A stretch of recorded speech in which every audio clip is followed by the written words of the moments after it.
오늘의 이야기, 자기 자신과의 전쟁을 멈추고 온전한 평화를 누리는 법 사랑하는 여러분, 주님의 이름으로 평안을 전합니다.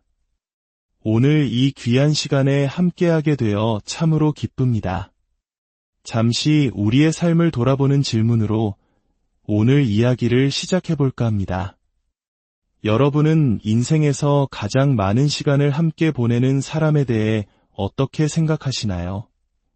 아마 많은 분들이 배우자나 자녀 혹은 부모님을 떠올리셨을 겁니다.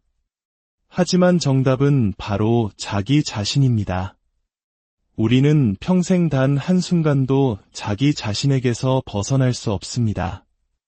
화장실에 갈 때도, 잠을 잘 때도, 식사를 할 때도 우리는 언제나 우리 자신과 함께합니다.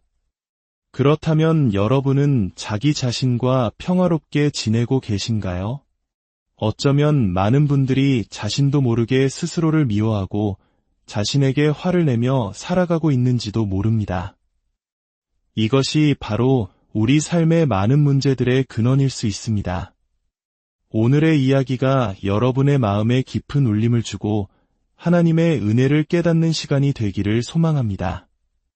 만약 이 말씀이 여러분의 마음에 와닿는다면 좋아요와 구독으로 저희와 함께 이 지혜의 여정을 계속해 주시고 이 은혜를 주변의 소중한 이들과도 나누어 주시길 바랍니다.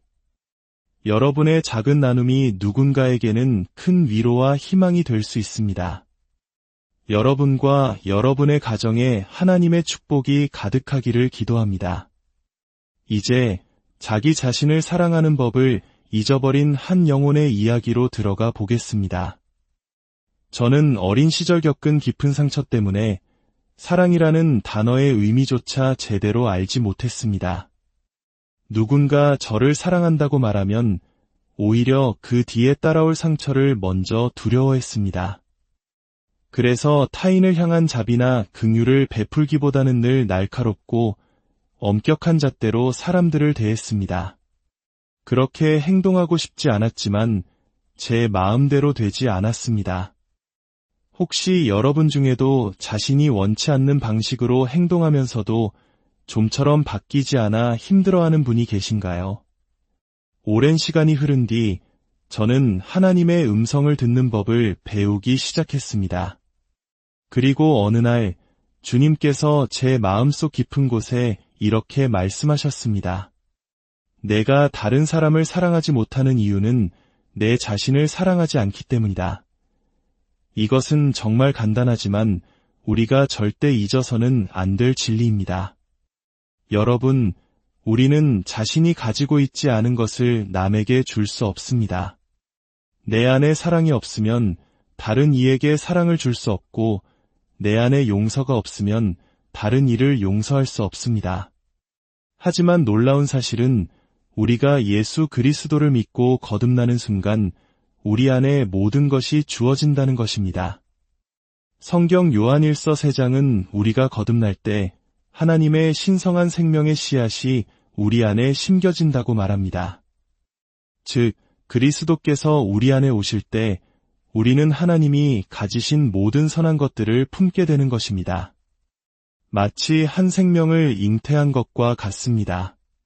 그러나 임신하는 것과 아이를 낳아 기르는 것은 전혀 다른 이야기입니다. 우리 영혼 안에는 예수님처럼 될 수 있는 모든 잠재력이 있습니다. 하지만 그 잠재력이 현실이 되기 위해서는 성령님의 인도하심을 따르는 법을 배우고 그분의 말씀에 순종하는 훈련이 필요합니다. 안타깝게도 오늘날 세상은 순종, 헌신, 희생과 같은 가치에는 큰 관심을 두지 않습니다.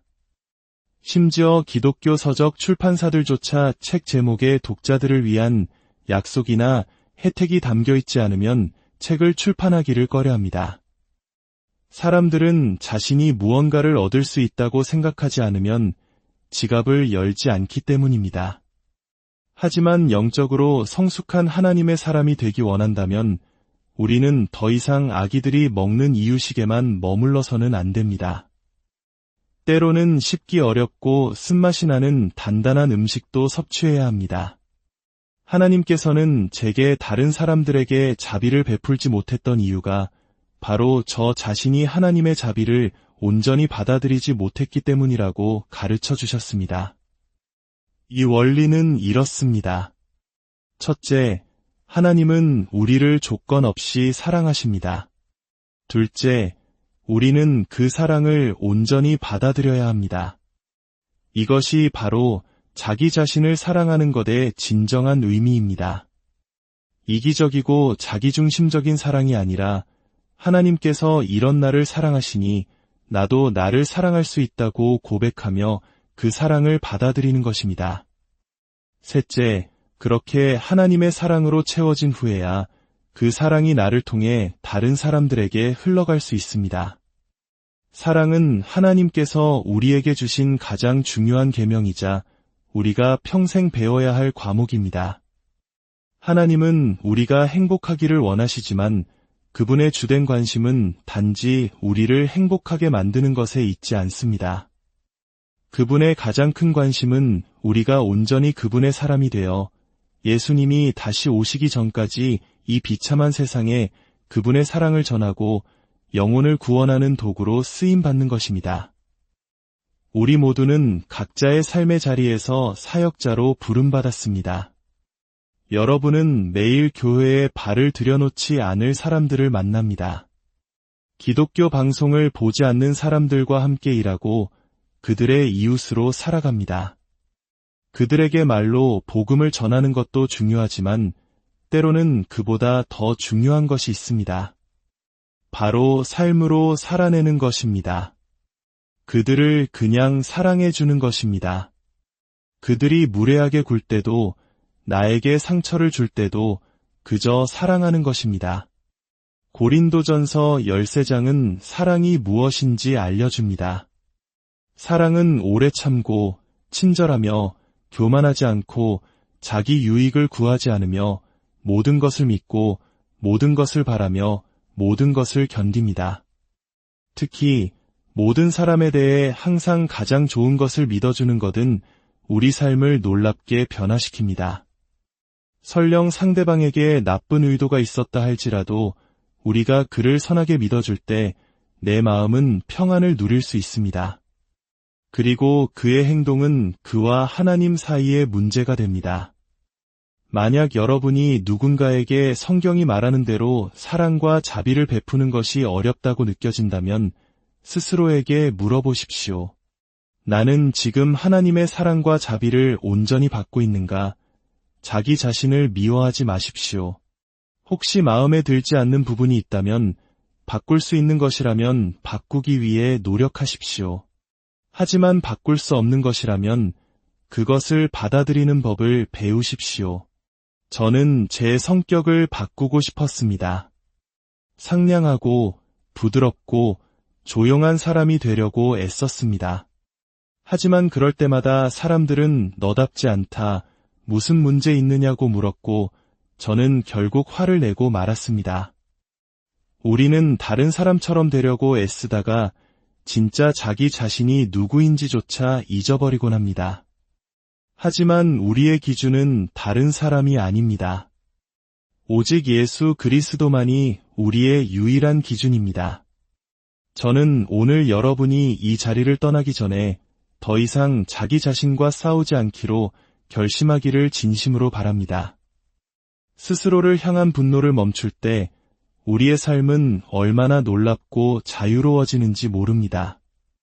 하나님은 여러분을 부르실 때 여러분의 모든 것을 이미 알고 계셨습니다. 여러분이 입을 열기 전에 무슨 말을 할지, 어떤 생각을 할지, 어떤 행동을 할지 모두 아셨습니다.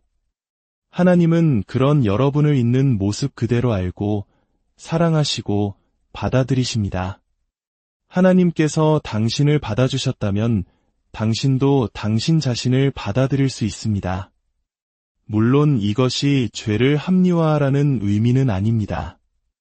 변화가 필요한 부분은 하나님과 함께 바꿔나가야 합니다. 하지만 기억하십시오. 우리 스스로를 바꿀 수 있는 능력은 우리에게 없습니다. 오직 하나님의 은혜만이 우리를 변화시킬 수 있습니다. 우리의 삶의 질은 상당 부분 자기 자신과의 관계에 달려 있습니다. 스스로를 좋아하지 않는데 어떻게 행복할 수 있겠습니까? 좋아하지 않는 사람들과 하루 오후를 보내는 것도 힘든데 하물며 평생을 좋아하지 않는 자신과 함께 살아야 한다면 얼마나 끔찍하겠습니까? 이제 자기 자신과 평화롭게 지내십시오. 잘못한 일이 있다면 어떻게 하냐고요? 용서를 구하고 잊어버리고 앞으로 나아가십시오. 또 같은 실수를 하면 어떡하냐고요?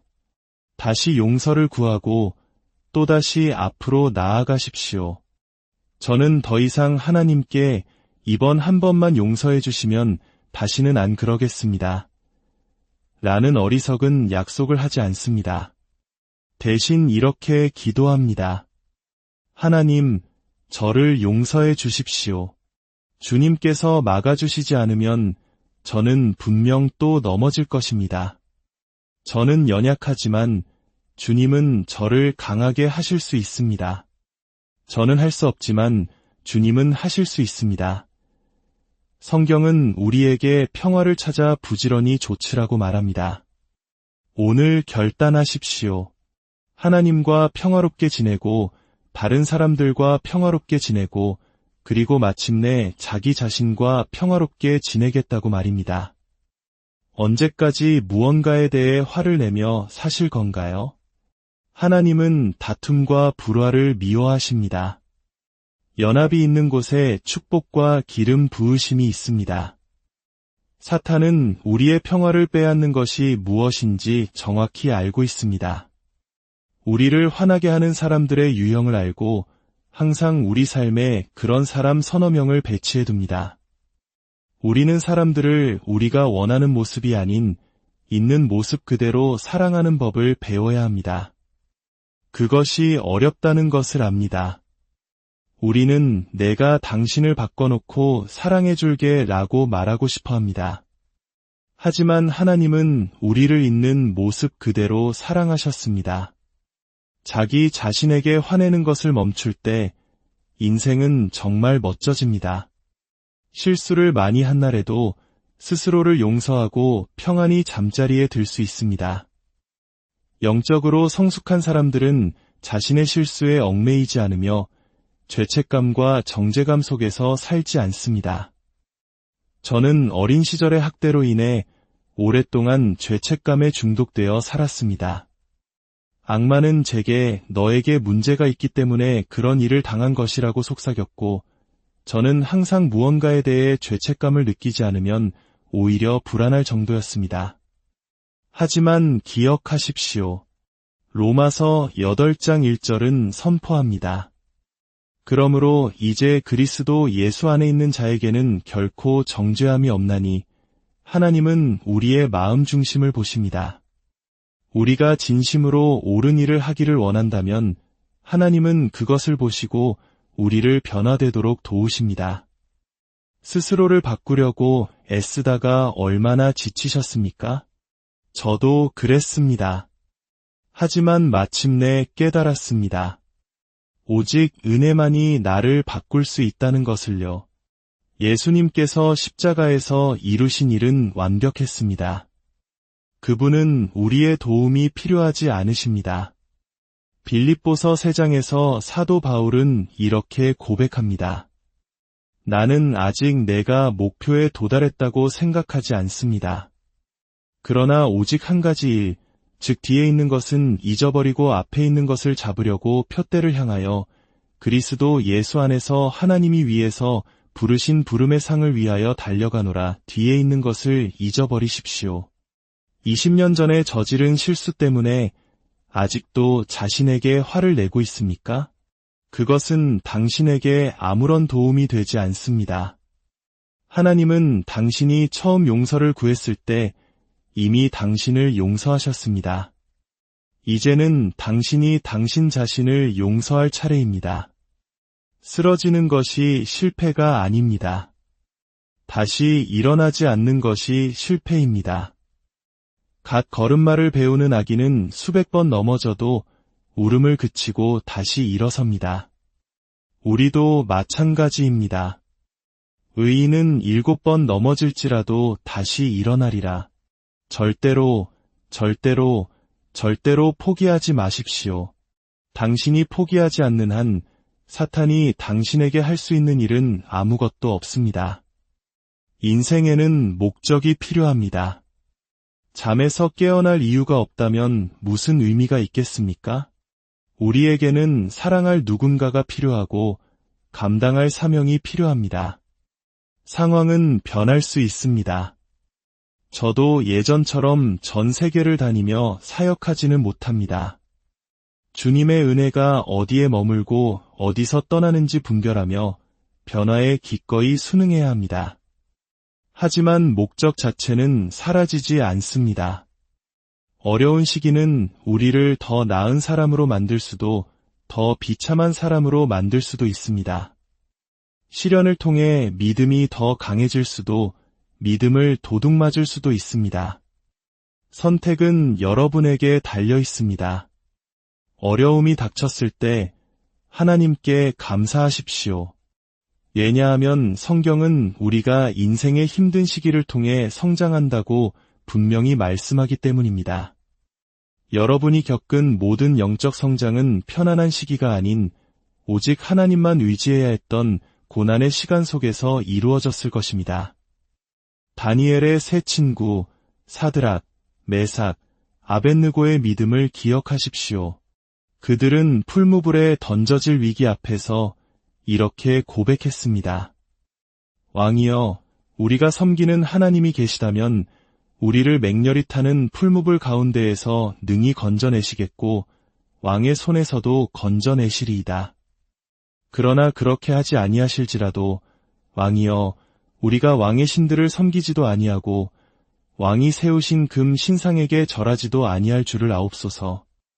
그리 아니하실지라도의 믿음, 이것이 바로 우리가 가져야 할 믿음의 태도입니다. 하나님, 저를 이 어려움에서 건져주실 줄 믿습니다.